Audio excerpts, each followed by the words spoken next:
안녕하세요. 중장년의 빛나는 건강 동반자 행복노후 비책입니다.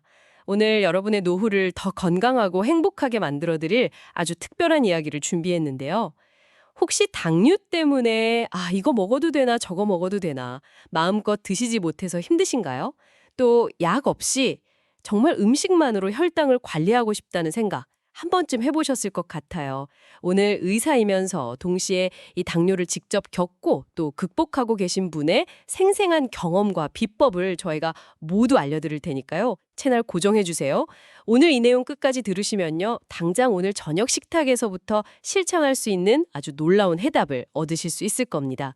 자, 본격적인 이야기 앞서서 잠깐 혹시 아직 구독과 좋아요 누르시지 않으셨다면 지금 바로 꼭 눌러주시면 감사하겠습니다. 여러분의 응원이 저희에게는 정말 큰 힘이 되거든요. 그리고 댓글로 여러분이 계신 지역 또 오늘 내용에 대한 솔직한 생각들 남겨주세요. 저희가 구독자분들이 많이 계신 지역부터 찾아가는 건강 세미나를 한번 추진해볼까 계획 중이거든요. 여러분의 적극적인 참여 기다리고 있겠습니다. 자, 그럼 오늘 이렇게 귀한 경험을 나눠주실 분을 소개해드려야겠죠. 가정의학과 전문의이시면서 또 직접 당뇨를 진단받고 식단 관리로 건강을 되찾으신 분입니다. 김진혁 박사님 모셨습니다. 안녕하세요. 네, 안녕하세요. 김진혁입니다. 의사이기도 하지만 또 환자이기도 한 제 경험을 바탕으로 해서요. 여러분께 좀 실질적인 도움을 드리고 싶어서 이 자리에 나왔습니다. 네, 오늘 저희는 박사님의 경험과 또 실제 환자분들의 사례가 담긴 기록들을 바탕으로 해서요. 약 없이도 혈당 관리에 성공할 수 있는 그 음식 비결, 이걸 아주 심층적으로 알아보려고 합니다. 박사님 그 기록을 보니까 당뇨 진단 받으셨을 때 정말 충격이 크셨다고요. 그때 가장 힘드셨던 점, 그리고 식단을 바꾸기로 결심하신 계기가 뭐였을까요? 네, 맞습니다. 많은 환자분들이 제일 힘들어 하시는데 그거예요. 아, 이제 배불리 먹을 수가 없구나 하는 그 괴로움. 저도 똑같았어요. 사실 진단 받기 전에는 뭐 피곤하고 잇몸에 염증 생기고 그런 신호들이 있었는데 그냥 과로 때문이겠거니 하고 넘겼죠. 다들 그러시잖아요. 그렇죠. 저도 피곤하면 그냥 어제 좀 무리했나 보다 하고 말죠. 네. 그러다가 이제 동료 의사가 제가 물을 너무 자주 마시는 걸 보고 한번 검사해보라고 권하더라고요. 그래서 재봤는데 식후 혈당이 무려 375가 나온 거예요. 375요?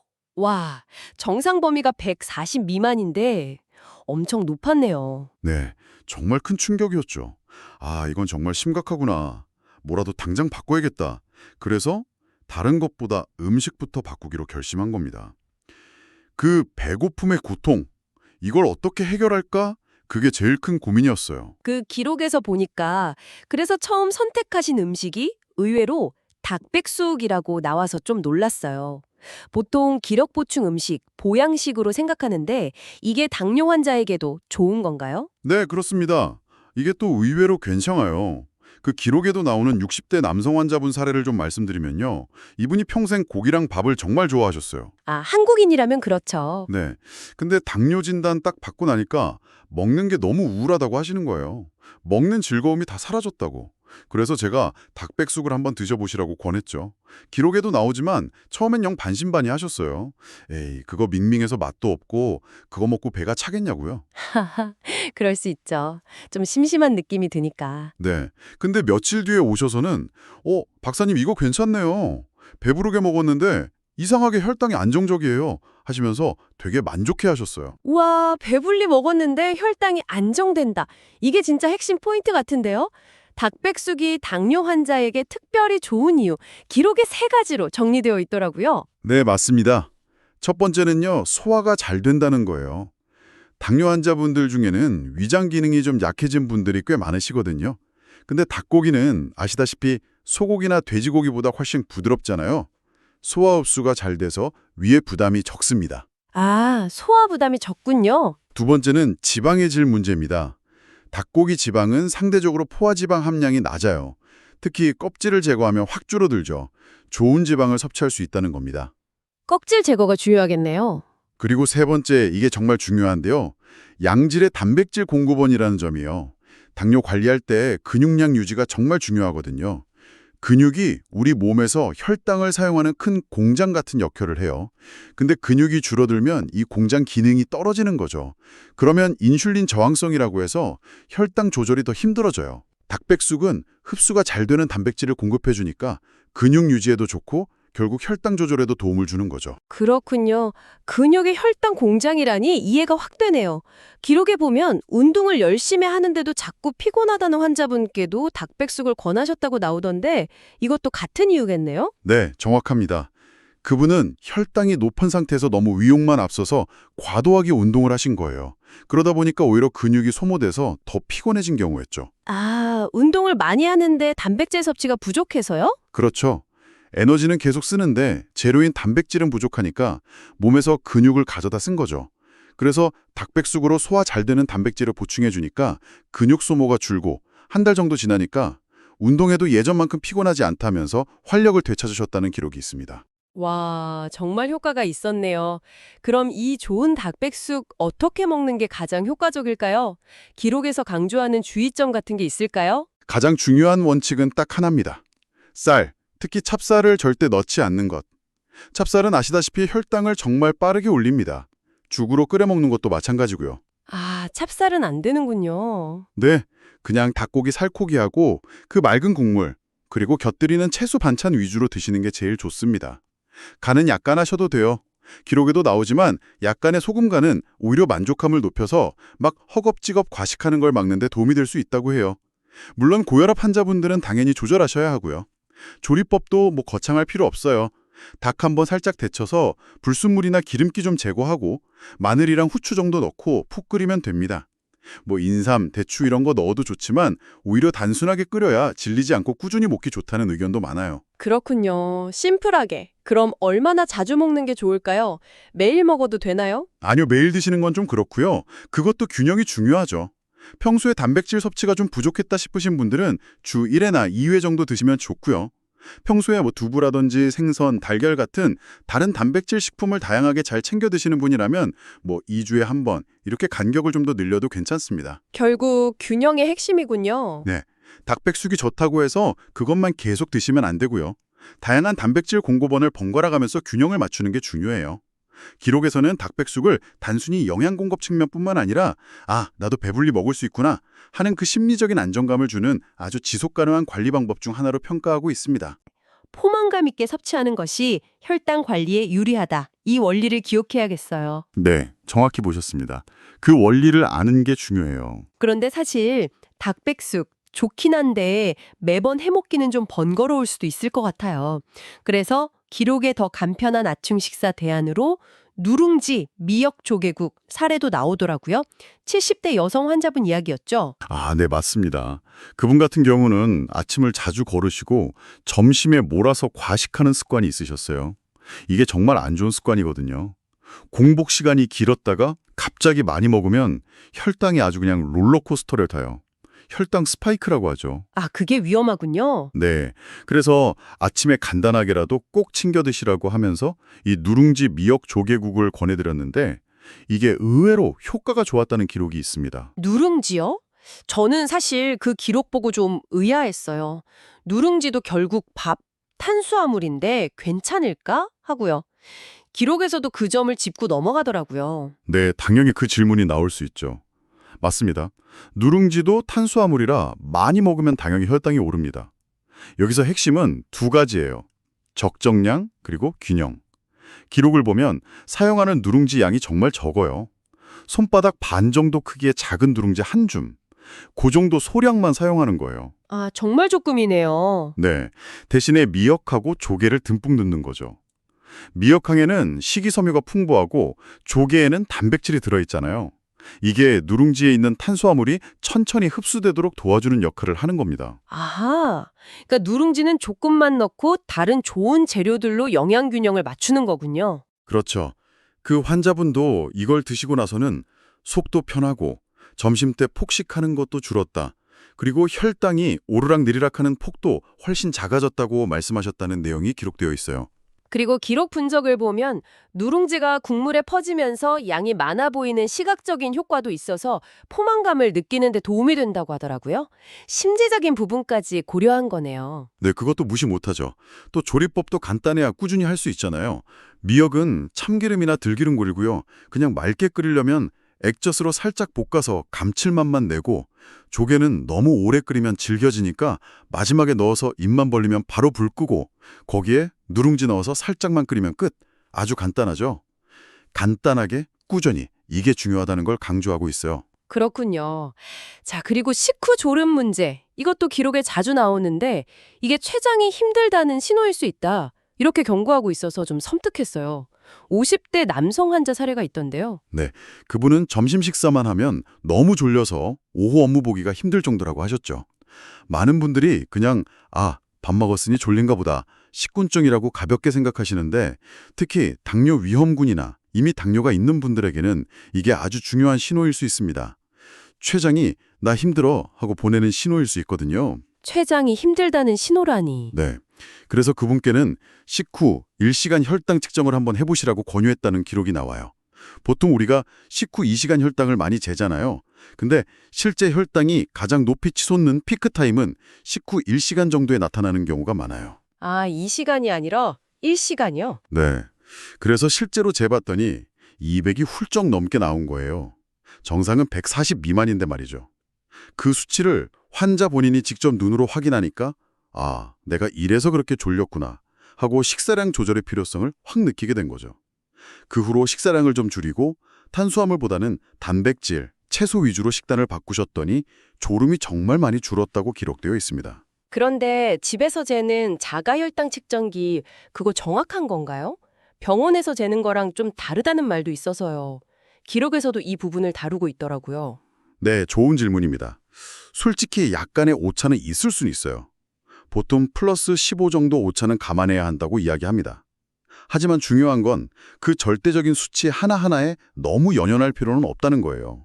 120이냐 130이냐 이게 중요한 게 아니라 변화의 패턴, 추이를 보는 게 훨씬 중요합니다. 패턴이요? 네. 내가 어떤 음식을 먹었을 때 혈당이 얼마나 오르는지, 또 어떤 활동을 했을 때 어떻게 변하는지, 이런 경향성을 파악하는 게 핵심이에요. 저도 기록에 나오듯이 제 몸으로 직접 실험했어요. 한때는 정말 손가락이 아플 정도로 하루에도 몇 번씩 혈당을 재면서 이 음식은 이만큼 올리는구나, 저 음식은 괜찮구나, 이걸 몸으로 직접 익혔습니다. 와, 직접 그렇게까지 하셨군요. 네, 이렇게 스스로 자기 몸의 반응을 관찰하고 깨닫는 과정, 이게 어떤 약보다도 더 강력한 동기부여가 되고 또 가장 효과적인 치료법이 될 수 있다고 생각해요. 그렇군요. 그럼 이 누룽지 미역 조개국이랑 혈당 측정 사례에서 얻을 수 있는 통찰은 탄수화물도 적절한 양과 균형 잡힌 조합이라면 무조건 피할 필요는 없다는 것. 그리고 식후 졸음 같은 몸의 신호를 절대 무시하지 말고 나만의 혈당 패턴을 직접 확인해서 이해하는 것이 정말 중요하다는 거네요. 네, 바로 그거죠. 내 몸을 내가 알아가는 것. 그게 관리의 시작입니다. 자, 다음으로 기록에서 정말 반복적으로 강조하는 내용이 나옵니다. 바로 단백질 관리, 특히 두부와 콩류의 중요성인데요. 우리가 보통 당뇨 관리하면 탄수화물 줄이는 데만 너무 집중하기 쉬운데 그 함정을 정확히 지적하고 있더라고요. 네, 그렇습니다. 많은 분들이 탄수화물 줄이는 건 잘하시는데 단백질의 중요성은 좀 간과하는 경향이 있어요. 단백질 섭취가 부족하면 어떻게 될까요? 근육이 줄어들죠. 제가 아까 근육이 혈당을 쓰는 공장이라고 했잖아요. 그 공장이 작아지는 거예요. 그럼 인슐린 저항성이 높아져서 혈당 조절이 더 힘들어집니다. 근육 감소가 혈당 조절 능력을 떨어뜨리는군요. 네, 기록에 나오는 60대 남성 환자분 사례가 딱 그런데요. 이분은 밥 대신 고기를 엄청 많이 드셨어요. 그랬더니 혈당은 어느 정도 관리가 됐는데 이번에 콜레스테롤 수치가 막 올라가는 거예요. 고기를 너무 많이 먹어서요. 네, 동물성 지방, 특히 포화지방을 너무 많이 섭취하신 거죠. 그래서 제가 고기 섭취량을 좀 줄이시는 대신에 두부나 콩류 같은 식물성 단백질을 함께 드셔보시라고 권했어요. 실제로 두부를 꾸준히 식단에 추가하신 후에 콜레스테롤 수치도 잡히고 혈당도 더 안정적으로 관리되었다는 결과가 기록에 나와 있습니다. 와, 두부와 콩류가 정말 중요한 역할을 했네요. 기록을 보면 이 두부와 콩류의 장점으로 여러 가지를 꼽던데요. 네, 일단 식물성 단백질이라는 점이죠. 동물성 단백질에 비해서 포화지방 함량이 훨씬 적고 또 식이섬유가 풍부해서 혈당이 급격하게 오르는 걸 막아주는 데 유리합니다. 그리고 두 번째는 해독작용인데요. 콩류, 특히 검은 콩이나 녹두 같은 것들은 예로부터 우리 몸에 독소를 배출하고 간 기능을 보호하는 데 도움이 된다고 알려져 있잖아요. 그런 이점도 있고요. 마지막으로는 다양한 조리법으로 활용할 수 있다는 거죠. 찌개에도 넣고 구워도 먹고 조림으로도 먹고 질리지 않고 꾸준히 섭취하기가 좋다는 큰 장점이 있습니다. 기록에는 특히 두부를 누릇하게 구워서 간장 양념 살짝 곁들여 먹는 방식이 환자분들 사이에서 반응이 꽤 좋았다고 되어 있네요. 구운 두부 맛있죠. 근데 여기서 정말 중요한 경고 메시지가 나오더라고요. 식물성 단백질만 너무 고집하면 안 된다. 비타민 B12 결핍 사례는 저도 좀 충격적이었어요. 네, 이거 정말 중요합니다. 절대 간과해서는 안 돼요. 기록에 나오는 50대 여성 환자분이 그런 경우였는데 아주 극단적인 채식, 그러니까 고기, 생선, 달걀 아예 안 드시는 분이었어요. 그러다가 어느 날 너무 피곤하고 막 손발이 저리고 어지럽고 해서 검사를 해봤더니 비타민 B12가 심각하게 결핍된 상태였던 거죠. 비타민 B12 결핍이 그렇게 심각한가요? 네, 비타민 B12는 주로 동물성 식품에 많이 들어있거든요. 이게 부족하면 심한 빈혈이 올 수도 있고 신경계 손상까지 유발할 수 있어요. 정말 위험합니다. 그래서 기록에서는 채식 위주로 식단을 구성하더라도 달걀이나 생선 정도는 꼭 챙겨 드시거나 아니면 필요하다면 B12 보충제라도 반드시 섭취해야 한다고 아주 강하게 강조하고 있습니다. 두부와 콩, 물론 아주 훌륭한 식품이죠. 하지만 반드시 동물성 단백질과 균형을 맞춰야 합니다. 절대 한쪽으로 치우치면 안 돼요. 되어 있더라고요. 저는 특히 병아리 콩 간식 아이디어가 참신했어요. 네, 검은 콩은 밥에 넣어서 같이 먹으면 좋고요. 녹두는 빈대떡 부쳐 먹거나 밥에 넣어 먹으면 해독 작용에 도움이 되고요. 팥은 팥물 끓여 마시거나 팥죽으로 활용하면 혈액순환에도 좋다고 알려져 있죠. 그리고 말씀하신 병아리콩, 이게 또 아주 좋아요. 삶아서 그냥 간식으로 먹는 건데요. 기록에 저녁마다 습관적으로 과자나 빵 같은 군것질을 하시던 40대 여성 환자분이 계셨어요. 아, 저녁 군것질 끊기 어렵죠. 네. 이분께 제가 삶은 병아리콩을 간식으로 드셔보시라고 권했는데 처음에는 좀 시큰둥하셨대요. 근데 한 달 정도 꾸준히 드셔보시더니 이상하게 과자 생각이 별로 안 난다, 신기하다고 하시면서 혈당도 안정되고 체중도 조금 줄었다고 아주 기뻐하셨다는 내용이 나옵니다. 와, 간식 하나 바꿨을 뿐인데 그런 효과가 있다니. 네. 이렇게 건강한 간식으로 대체하는 것만으로도 당뇨 관리가 훨씬 수월해질 수 있다는 걸 보여주는 사례죠. 그럼 이 부분을 종합해보면 두부와 콩은 정말 좋은 식물성 단백질원이지만 절대 이것만 먹어서는 안 되고 반드시 동물성 단백질과 균형을 맞춰야 한다. 특히 비타민 B12 결핍을 꼭 주의해야 하고 검은 콩, 녹두, 팥, 병아리 콩 등 다양한 콩을 활용하되 병아리 콩 같은 건강한 콩류 간식은 군것질 습관 개선에도 큰 도움이 될 수 있다. 이렇게 정리할 수 있겠네요. 네, 맞습니다. 균형, 그리고 현실적인 대안 찾기. 이게 핵심입니다. 자, 이제 조금 더 심각한 이야기로 넘어가 봐야 할 것 같습니다.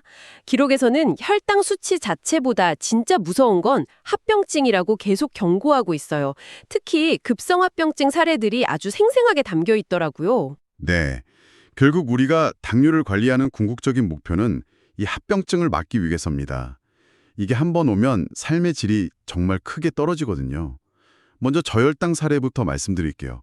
기록에 나오는 60대 여성 환자분인데 아침에 당뇨약을 드시고 깜빡하고 식사를 거르신 거예요.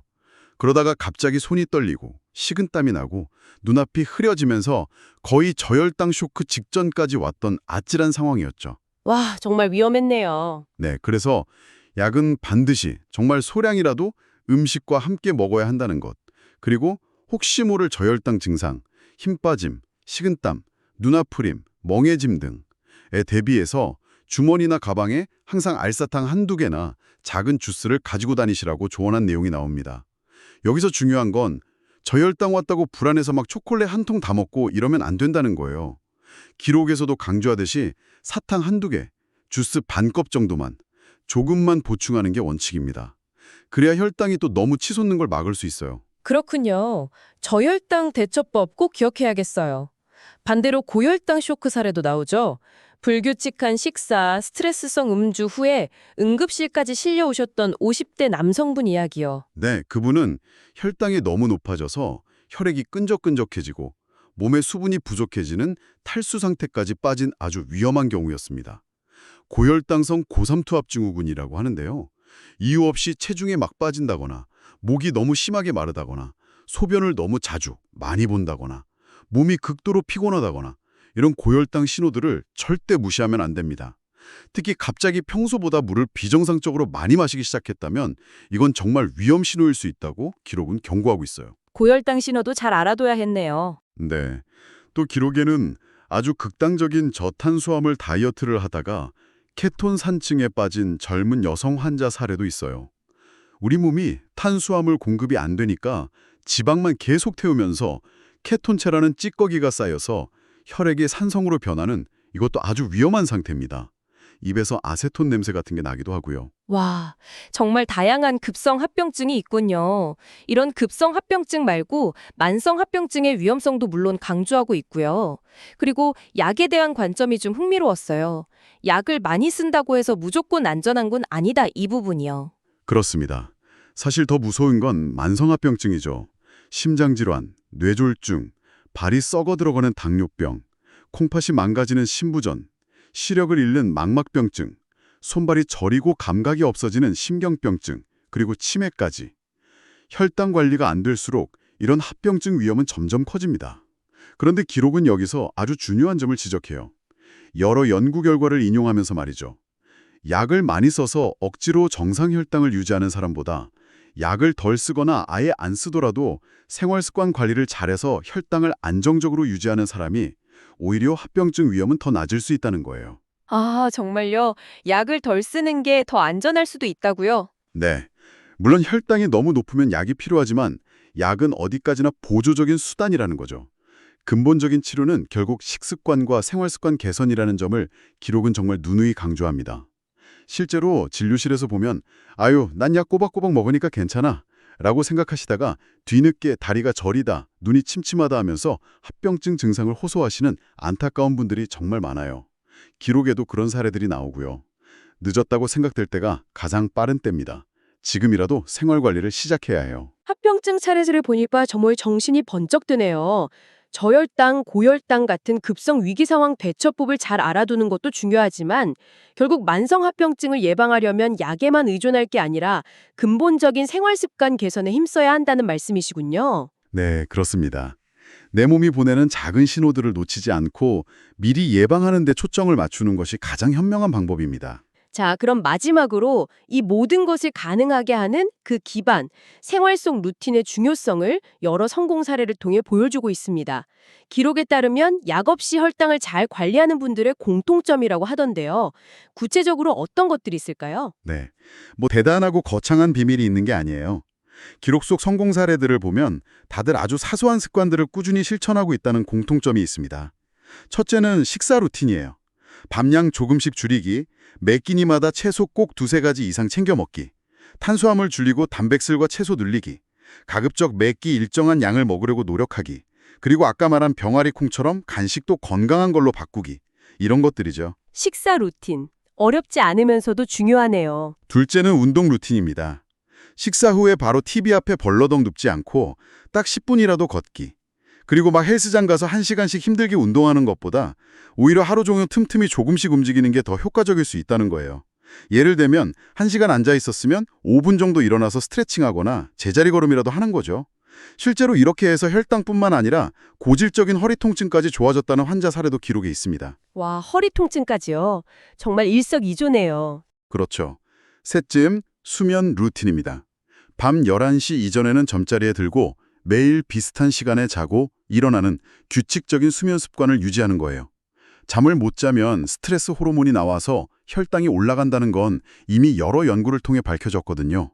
수면 습관만 바꿨는데도 아침 공복 혈당이 눈에 띄게 좋아진 사례도 기록에 있고요. 수면도 정말 중요하군요. 마지막 네 번째는 스트레스 관리 루틴입니다. 스트레스 받으면 혈당 오르는 분들 많으시죠? 그래서 의식적으로 좀 깊은 호흡, 복식 호흡을 자주 하려고 노력하고 또 자기가 좋아하는 활동 있잖아요. 뭐 음악을 듣든 그림을 그리든 명상을 하든 아주 짧게라도 매일 꾸준히 하면서 스트레스를 관리하는 거죠. 스트레스가 혈당에 미치는 영향 생각보다 정말 큽니다. 식사, 운동, 수면, 스트레스 관리까지. 결국 당뇨 관리는 단순히 먹는 문제만이 아니라 우리 삶 전체를 아우르는 전인적인 접근이 필요하다는 말씀이시네요. 기록에 담긴 그 성공 사례들은 모두 이런 단순하지만 꾸준한 생활 속 루틴 위에 서 있었던 거군요. 네, 맞습니다. 무슨 특별한 비법이나 약초를 찾을 게 아니라 이런 기본적인 원칙들을 꾸준히 지키는 것, 그것이 내 몸을 살리는 가장 확실한 길이라는 것을 이 기록들은 말해주고 있습니다.